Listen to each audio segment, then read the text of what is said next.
বদলাই ফেলবো ইনশাআল্লাহ।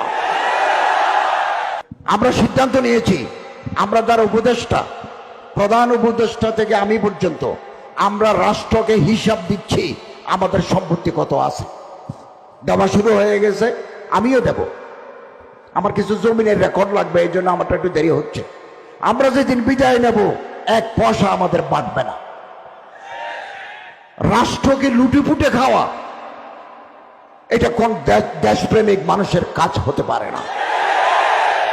আমরা এটা দৃষ্টান্ত স্থাপন করতে চাই যে আমরা রাষ্ট্রের টাকা চুরি করব না, দুর্নীতি করব না। দুর্নীতিবাজ কর্মকর্তা যদি আমাদের মন্ত্রণালয়ে থাকে, আমরা তাদেরকে চিহ্নিত করে তাদেরকে সাইড করে দেব। বিগত দিনগুলোতে কলেজে Islamic studies of Darasatul Islamia permission দেয় নাই, পলিটিক্যাল সায়েন্স পারমিশন পাইছে, ইকোনমিক্স পারমিশন পাইছে, জিওগ্রাফি পারমিশন পাইছে, জেনারেল হিস্ট্রি পারমিশন পাইছে, ইসলাম হিস্ট্রি হলে কেটে দিয়েছে।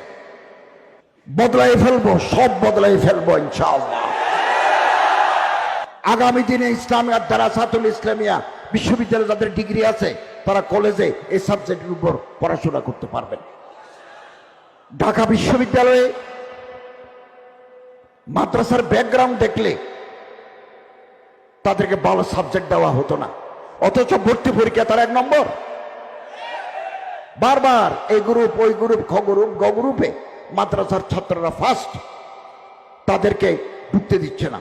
এমনকি একজন প্রফেসর প্রকাশ্যে বলেছেন, আমরা ঢাকা বিশ্ববিদ্যালয়কে মাদ্রাসা করব।